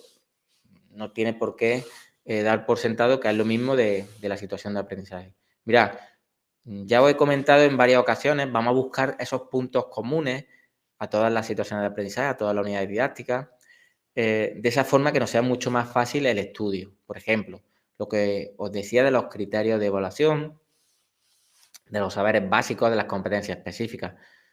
Podéis repetir una de ellas, un par de criterios a lo largo de todas las situaciones de aprendizaje y cuando expongáis, salga la que salga, pues vaya a decir al tribunal que, bueno, miren ustedes, de estas 4 competencias específicas, a modo de ejemplo, pues voy a citar tal, o de estos criterios de evaluación, pues a modo de ejemplo, o de estos saberes básicos, voy a citar tal o cual. Y son el mismo para todas las situaciones de aprendizaje.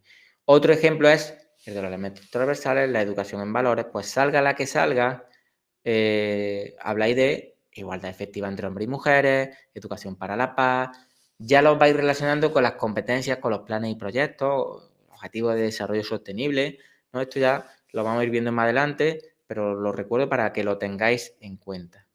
El tema del guión, pensar una cosa, ¿no? Que tiene que ser expuesto, no leído. ¿Qué quiero decir con esto? Pues que no es lo mismo cuando yo leo un texto lleno de frases largas, subordinadas, en las que apenas hay puntos, que un texto con frases cortitas, oraciones concretas. ¿Y por qué tiene que ser así? Pues por la sencilla razón de que el ser humano tenemos una mente dispersa. Es complejo, ¿no? El estar atento a esa multitarea, ¿no? Eso no suele dar resultados. Si yo comienzo a exponer al tribunal un apartado, por ejemplo, la metodología, y me tiro 3, 4 minutos hablando sin parar, sin hacer una pausa, sin dar una tregua, difícilmente se van a acordar de lo que decía al principio de la exposición de ese apartado de la metodología. Por tanto, necesito, como suelo decir en el fútbol, ¿no? En ese argot futbolístico, cortita y al pie. Necesito esas frases que me hagan estar centrado y que sea capaz de que el tribunal se acuerde de lo que estoy exponiendo. ¿Cómo puedo empezar mi defensa? Bueno, pues ir al tribunal que una vez explicada la defensa de mi programación voy a dar paso a la exposición de mi situación de aprendizaje que corresponde a la parte B2 de la oposición. Esto si lo habéis hecho ninguna entrada, pues con una cita célebre, ¿no? Lo que hemos estado viendo durante el día de hoy. Bien, pues yo continúo y le digo al tribunal que la situación de aprendizaje que se pondrá a continuación es la número 5, la número 7, la número 8, la que sea. Y se titula D'Artagnan y los mosqueperros, Bienvenuche mes a mí, Buscando a Carmen Sandiego o El Arca de Noé, porque en conocimiento del medio voy a trabajar los animales. Lo que sea. Como comenté en mi programación, la situación de aprendizaje va dirigida a los alumnos de quinto de educación primaria. Veis que esto ya lo dije en la defensa de la programación, lo repito para que quede constancia. No sé si alguna de vosotras ha relacionado o tiene pensado hacerlo las situaciones de aprendizaje con los temas que estudiáis para la oposición. A algunos compañeros les gusta relacionar los temas con las situaciones de aprendizaje, ¿no? Que vaya a exponer y de esta manera le hace ver al tribunal que además de relacionar unas áreas con otras, unas situaciones con otras, los planes con las competencias, los elementos transversales, lo relacionan con los temas que dan acceso al cuerpo de maestros. Bueno, pues si decidí hacer algo así, yo le diría al tribunal que, siguiendo con el temario establecido en la orden de 9 de septiembre de 1993, veis que es una orden muy nueva, decir que mi unidad o mi situación de aprendizaje tiene conexión, imagina una educación física con el tema 6, capacidades físicas básicas, porque trabajo la flexibilidad, la fuerza, la resistencia, o el tema 14, deporte individual y colectivo, el tema 13, los juegos, 7, coordinación y equilibrio. Como digo, esto para educación física o para lengua extranjera, inglés o francés, porque tal unidad está relacionada con el tema 17, la canción, o el tema 18, el juego, o el 9, el teatro. Puede ser un roleplay, se van a aprender una canción. Para lengua, pues puedo decir que, por ejemplo, se relaciona con el tema 18, características y desarrollo del proceso lector, o el 19, la expresión escrita. Bueno, esto es algo que puede ser curioso si queréis llevarlo a cabo, que tampoco es muy relevante. Otra cosa que podéis hacer es explicar cómo ha cambiado la manera de exponer con LOE, LONCE, ahora LON-LOE. Muchos de los miembros del tribunal igual no están muy actualizados en este aspecto. Nunca está de más que le recordéis cómo ha evolucionado y cómo ha cambiado la manera de esbozar las unidades didácticas anteriormente y ahora las situaciones de aprendizaje, ¿no? Bueno, pues también yo le podría decir al tribunal en la introducción que, bueno, que antes de comenzar con la explicación de mi situación de aprendizaje, hay quien dice que la manera de programar ha cambiado desde hace unos años con la anterior ley educativa. Al diseñar la unidad didáctica integrada, hablábamos de 3 partes fundamentales. Ahora con los LOE se siguen manteniendo esas 3 sesiones con el esqueleto principal de la situación de aprendizaje, pero se producen unas variaciones que iremos viendo a lo largo de la exposición. Podemos citar la concreción curricular, ¿no? Pues que en esta concreción curricular abordaremos los principales aspectos legislativos en los que se encuadra mi unidad didáctica, o en este caso la situación de aprendizaje, cuáles son las competencias específicas, los criterios de evaluación asociados a dichas competencias específicas, los saberes básicos trabajados y la relación tanto con las competencias claves como con los objetivos de etapa. Si en nuestra situación de aprendizaje hubiésemos decidido incorporar los objetivos didácticos, también los incluimos en esta concreción curricular. A continuación hablamos de la transposición didáctica, la segunda gran parte de esta situación de aprendizaje, en la que se ubica la metodología, los procesos cognitivos, los escenarios, recursos utilizados, así como las diferentes actividades de enseñanza y aprendizaje. Y por último, acabamos con la valoración de lo aprendido. Llevaremos a cabo una evaluación tanto del alumnado para comprobar que todo lo trabajado en esa transposición didáctica se ha engranado de manera satisfactoria para alcanzar lo marcado en la concreción curricular, de forma que el alumnado adquiera un aprendizaje competencial y significativo. Además de la evaluación de los alumnos, emitiremos una evaluación propia de la situación de aprendizaje, de cara a realizar esos ajustes correspondientes para que en el caso de volver a trabajarla en el futuro esté cada vez más perfecta, más pulida y esos errores pues estén subsanados. Igualmente llevaremos a cabo una evaluación de nuestra labor docente, una autoevaluación y una evaluación por parte del alumnado, ¿no? Pues esto es lo que yo le diría al tribunal. Y a continuación hablamos de lo que sería el centro de interés, ¿no? Al hablar del centro de interés yo le diría algo como que el centro de interés determinará el porqué de la elección que me ha llevado a elegir esta temática tan concreta. Durante un debate en clase, los alumnos manifestaron su interés por tal cosa, o mejor dicho, su preocupación sobre la degradación de un paraje natural.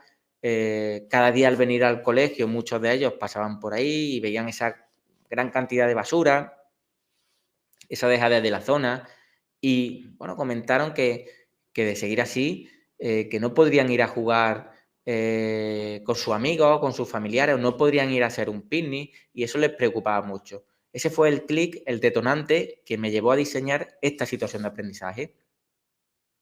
O en lengua extranjera, inglés, francés, puedo relacionar la elección del centro de interés con la dinámica del centro, con el trabajo multidisciplinar. Por ejemplo, yo puedo decirle al tribunal que tras una reunión de equipo docente, el maestro de educación física o que el que imparte conocimiento del medio comenta que a raíz de una actividad en la que se trabajan hábitos saludables o de una noticia que leen sobre el aumento de la obesidad infantil en nuestro país, han mostrado una tremenda preocupación sobre el tema. Y ese es el punto de partida para el diseño de mi situación de aprendizaje, porque voy a trabajar los alimentos desde el área de lengua extranjera, voy a encauzarla por la alimentación saludable. Y esto también puede servir para educación física, ¿no? La alimentación saludable, generar hábitos de práctica de actividad física, porque pasan mucho tiempo con tablets, con redes sociales. En esto del centro de interés hay compañeros que lo ponen en un punto independiente o que lo introducen en el punto de la justificación. Esto podría estar muy bien, ahorrar espacio, un espacio del que vamos muy justos. Pero ¿qué ocurre?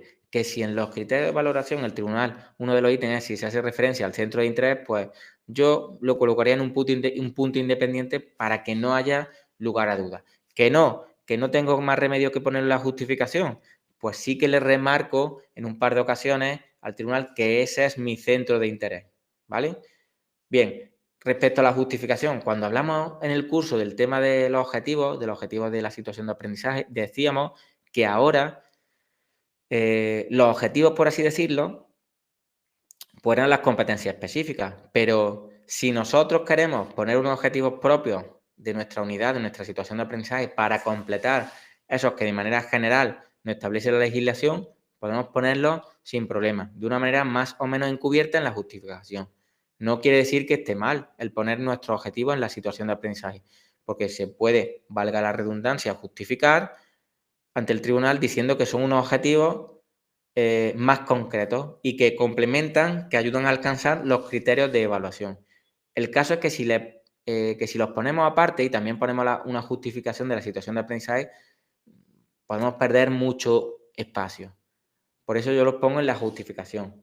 Y yo le puedo decir algo como que en esta unidad, en esta situación de aprendizaje, los alumnos van a repasar los saberes trabajados en la anterior situación de aprendizaje, van a aprender a decir si tienen hermanos, hermanas, elaborar un árbol genealógico, escribir un mail a su corresponsal inglés o francés, eso para lengua extranjera o para educación física. Pues puedo poner algo como que van a conocer el origen de la esgrima, aprenderán las principales posiciones de ataque y defensa, o van a realizar una justa medieval.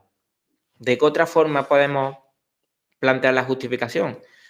Podemos hablar de la contextualización, ¿no? Que la unidad se enmarca en el perfeccionamiento de las habilidades motrices básicas y la aplicación de su motricidad en contextos complejos y con incertidumbre. Esto sería para educación física, por ejemplo, en lengua extranjera, en primaria, general, igual, ¿no? He puesto este ejemplo por no ir poniendo uno de cada especialidad.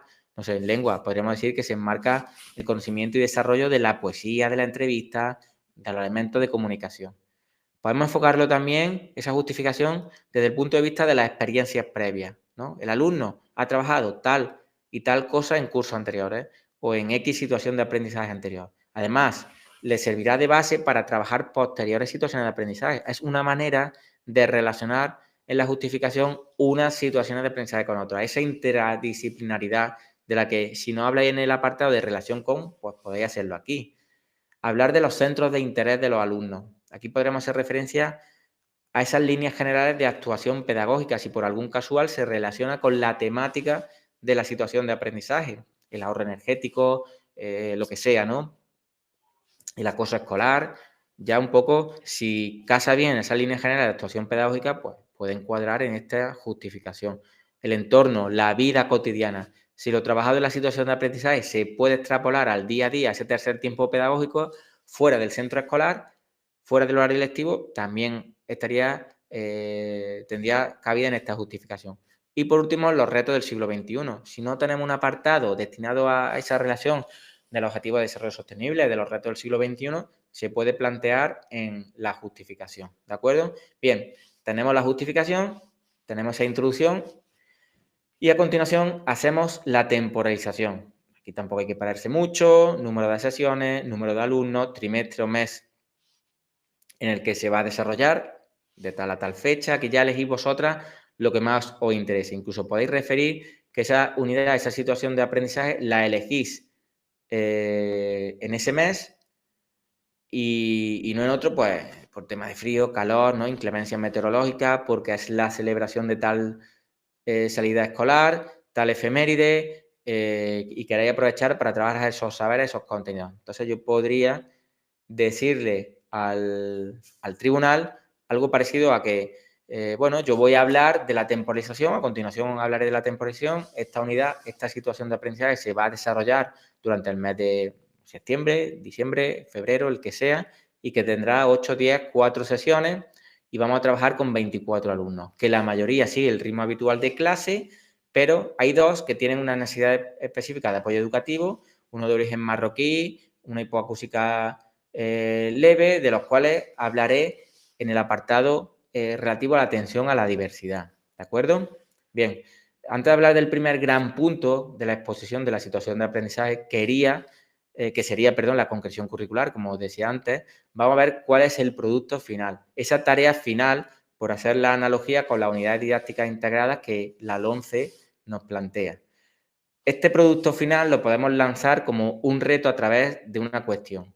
¿Conseguirás ser tan hábil como? ¿Serás capaz de salvar, ayudar, conseguir toda esa batería de cuestiones que van a motivar a los alumnos y para la que tendrán que trabajar unas veces de manera individual, otras veces de manera grupal, hasta dar con la solución final al problema? Aunque luego en la transposición didáctica volvamos al producto final, sería interesante que le diésemos una pincelada para que el tribunal sepa de qué va la situación de aprendizaje, ¿de acuerdo? Tema objetivo. Aquí, por ejemplo, vamos a hablar de un apartado del que ya hemos hecho alusión en la exposición de la programación, ¿no? Pero que en esta ocasión es algo más a nivel general y que lo tocamos muy de pasada. Solo para que el tribunal oiga que hacemos relación y que marque ese check en la hoja de registro de evaluación, ¿de acuerdo? Del objetivo de etapa, por ejemplo.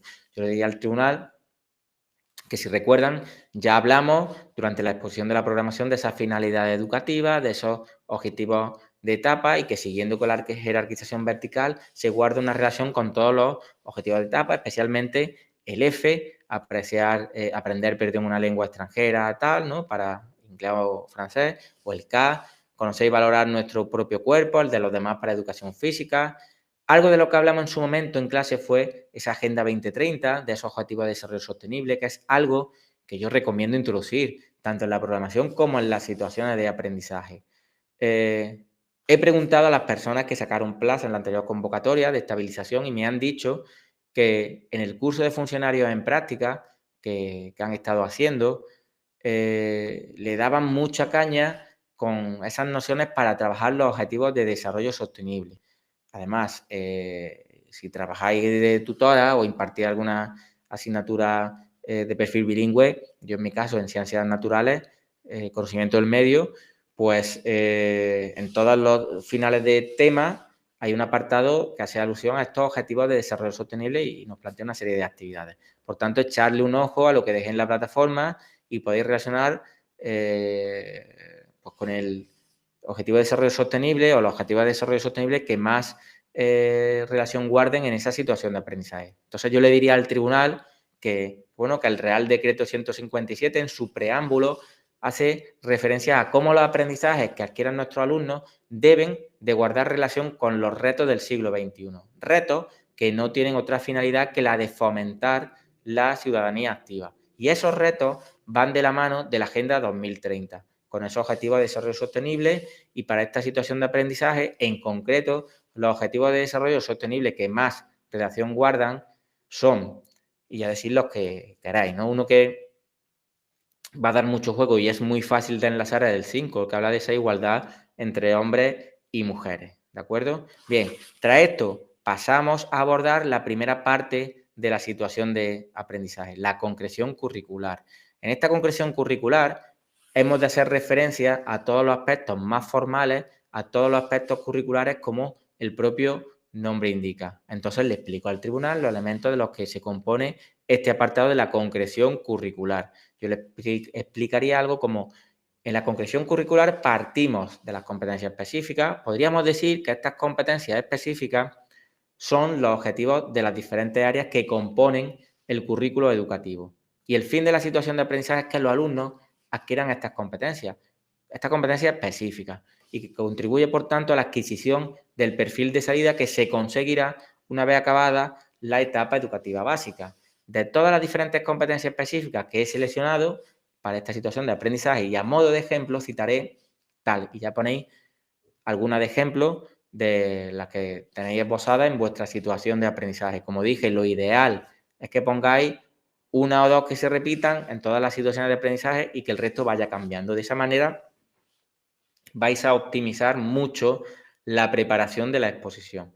Por ejemplo, conocimiento en medio: utilizar dispositivos, recursos digitales de forma segura, responsable y eficiente para buscar información, comunicarse y trabajar de manera individual, en equipo y en red, y para reelaborar y crear contenido digital de acuerdo con las necesidades digitales del contexto educativo. Fijaos que hasta aquí no ha habido un punto, una coma tras otra coma tras otra coma.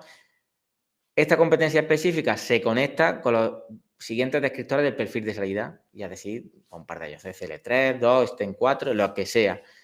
Si habéis echado un ojo al boceto de situación de aprendizaje que os he pasado, en el primer cuadro de la concreción curricular pongo tanto la competencia específica como los descriptores operativos que van asociados a esa competencia. Como no vaya a tener espacio para ponerlos todos, le decía al tribunal que algunos de los descriptores operativos que van asociados a esa competencia específica son tal y cual, ¿vale? Bueno, pues ahí ponéis un ejemplillo y ya está. A continuación, citamos al tribunal los criterios de evaluación que hemos seleccionado para esa competencia específica y hacemos lo mismo. Ponéis un par de ejemplos de los que habéis elegido. Para los saberes básicos, más de lo mismo. Y explicamos un poco por qué lo hemos seleccionado, cómo lo vamos a trabajar y ya tenemos el perfil de salida. ¿De acuerdo? Esto es muy fácil porque es resumir un poco lo que tenéis puesto de la ley. Yo no diría al pie de la letra la competencia específica, citaría un poco de lo que va y lo recortaría. El siguiente de los puntos o apartados del que yo hablaría al tribunal es el de la relación con, que es un apartado que no es ni mucho menos obligatorio incluir, pero que yo creo que os va a dar mucho juego y al que se le puede sacar mucho partido, ¿vale? Lo que yo le diría al tribunal es que antes de abordar el apartado de la transposición didáctica, me gustaría hacer referencia a una serie de elementos que guardan relación con la situación de aprendizaje. Su función es la de hacerla más completa de manera que se optimice el aprendizaje de nuestro alumnado. Veamos cuáles son, ¿no? Aquí ya le habláis un poco de lo que vosotras queráis. Podemos hablar de los planes y proyectos. Y este apartado lo vamos a tener igual en todas las situaciones de aprendizaje. Por eso os decía que buscaseis, o que no buscaseis, en este caso, planes y proyectos muy raros, sino unos que os permitan relacionarlo con cualquier unidad o con cualquier situación de aprendizaje. En primer lugar, voy a hablar del plan de fomento de la lectura. Lo considero de vital importancia en mi situación de aprendizaje por dos razones. La primera, por la obligación docente de inculcar el gusto por la lectura a nuestros alumnos. Y la segunda, porque así viene contemplado en las finalidades educativas de la LOE, ese artículo 16.2, así como en los principios pedagógicos. Real Decreto 157, artículo 6. Ya le estoy justificando por qué debo de hacer ese fomento, ese trabajo de la lectura. La forma en que trabajaré la lectura a lo largo de la situación de aprendizaje será, y ya ponéis un poco, pues cómo lo vais a desarrollar vosotras. Leerflix, Booktuber, una lectura global. Como digo, lo que tengáis planteado en vuestra situación de aprendizaje, le dais un ejemplo. Más relaciones, elementos transversales. La relación con los elementos transversales también va a ser algo muy presente a lo largo de esta unidad didáctica, de esta situación de aprendizaje. Podemos venderle al tribunal que nosotros como maestros, como docentes, no solo vamos a educar o vamos a proporcionar una formación académica, sino que lo que pretendemos es formar personas en todos los ámbitos y eso también incluye el tema de los valores. Por tanto, cada una de nuestras unidades didácticas, nuestras situaciones de aprendizaje se va a relacionar de forma directa o indirectamente con los temas o elementos transversales. Y le sigo explicando al tribunal que, por tanto, esta unidad didáctica se relaciona con la igualdad efectiva entre hombres y mujeres, los alumnos van a estar sentados en grupos mixtos, vamos a generar algún debate sobre si en nuestra sociedad existe realmente esa igualdad. Recordad que ahora también hay que trabajar el tema de la oratoria en clase y nosotros desde nuestra área hemos de contribuir a ello. Educación para la paz, se va a crear, pues, por ejemplo, la figura del mediador de conflictos, un equipo de un número determinado de alumnos van a velar por el normal transcurrir de los recreos, de esos tiempos en los que puede surgir algún conflicto, por ejemplo, en educación física, en el traslado del pabellón a la clase y viceversa. Cuando surja algún problema, estos alumnos van a intervenir, podemos decir, de oficio. Y si ya no tiene solución, entonces cuando el maestro toma parte en el asunto. Cultura andaluza, cultura castellano-leonesa. Trabajamos esa cultura o la que sea mediante el conocimiento de los juegos populares y tradicionales de nuestra región. Tema del artículo 39 de la LEA en Andalucía. En Castilla y León tenéis el decreto 38 que también habla de esa cultura castellano-leonesa. De hecho, en los objetivos de etapa, tanto en Andalucía como en Castilla y León, hay dos objetivos que hacen alusión expresamente a la cultura de la comunidad autónoma. ¿De acuerdo? ¿De qué manera? Bueno, pues en lengua extranjera voy a trabajar la cultura de mi comunidad, pues por ejemplo, escribiendo una receta en francés o en inglés para mandarla a mi corresponsal en Reino Unido o en Francia, en el caso de que los alumnos estuviesen inmersos en un proyecto de correspondencia. También podemos hablar pues de los bailes, podemos hablar de canciones típicas de nuestra región, compararlos con los ingleses o los franceses. En lengua castellana y literatura, pues puedo trabajar algún poema, algún texto, alguna canción típica del folclore y ya vosotras ponéis el ejemplo que mejor os parezca, pero no repitáis el mismo que tenéis en la programación. Más cosillas, relación con la familia. Según la unidad, la situación de aprendizaje que nos toque, podemos hablar que un miembro de la familia, un abuelo, un padre, una madre, un tío, quien sea, viene al centro para contarnos su experiencia en relación a la temática de la unidad didáctica que estamos trabajando. Por ejemplo, me toca la Navidad en francés o en inglés, pues puede venir una persona a contar a los alumnos cómo celebraban la Navidad cuando eran pequeños, el tipo de regalos que le hacían, cómo ha ido cambiando la celebración con el paso de los años. En educación física, si nos toca la unidad, la situación de aprendizaje de los juegos populares, igualmente nos puede hablar de cuáles eran los juegos a los que jugaban las personas mayores cuando eran pequeños, contarles pues, que en su época no había tecnología y que ellos usaban la imaginación para divertirse, ¿no? Al no tener tantos juguetes como ahora, y eso también nos puede servir para lengua extranjera cuando hablemos de la Navidad. Esto es solo un ejemplo, pero os toque la unidad, la situación que os toque, pues vosotras ya os inventáis alguna historieta para relacionarlo con las familias, ¿no? Pues no sé si habláis de los oficios en francés, de los primeros auxilios en inglés, puede venir al colegio una enfermera, un enfermero, un médico para que nos cuente en qué consiste su trabajo. Relación con otras situaciones de aprendizaje, ¿no? En la programación hablamos de esa relación intradisciplinar, ¿no? Unas situaciones con otras.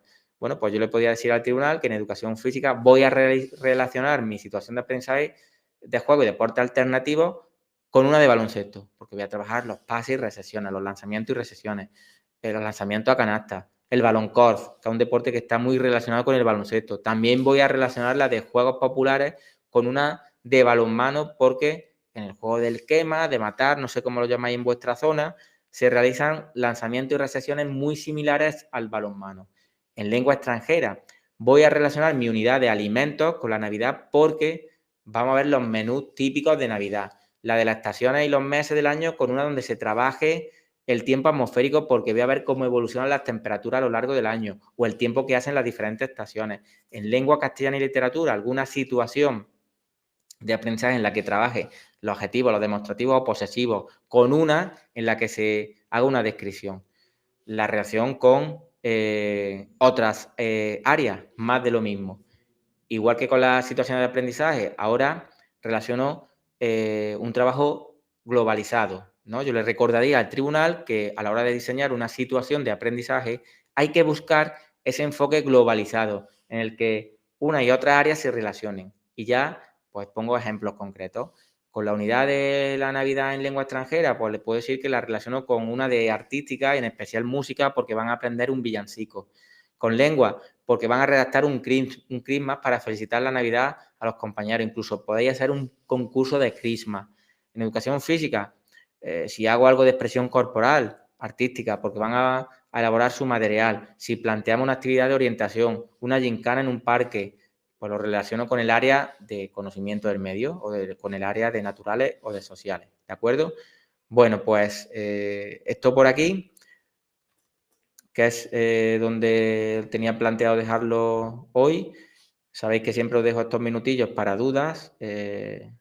Vanessa, no sé si tú tienes alguna dudilla, algo que tú quieras comentar.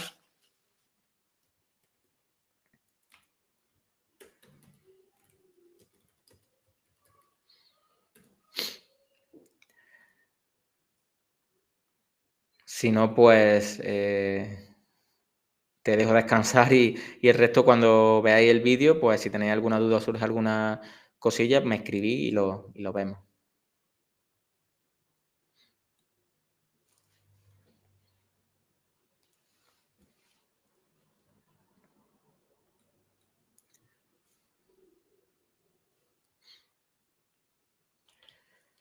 Claro, Vanessa, lo normal es que la borres, ¿no? A no ser que tú en la pizarra te quepa todo lo que sería la programación y la unidad didáctica o la situación de aprendizaje. Normalmente, si ocupas toda la pizarra, que es el gran porcentaje de opositores, borran y comienzan la unidad didáctica o la situación de aprendizaje. ¿Vale? No, tú dejas el dibujo, dejas unos minutillos, un minutillo, mientras bebes agua que lo vayan ellos asimilando y viendo, y luego pues ya borras y comienza la segunda parte. ¿De acuerdo? Bueno, pues algo más que...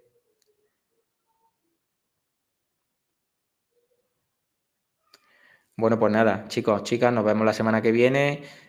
Poneos las pilas, mandadme alguna cosilla que os revise y nada, que tengáis buena semanilla, que tengáis buena semana y a darle duro, ¿vale? Venga, hasta luego.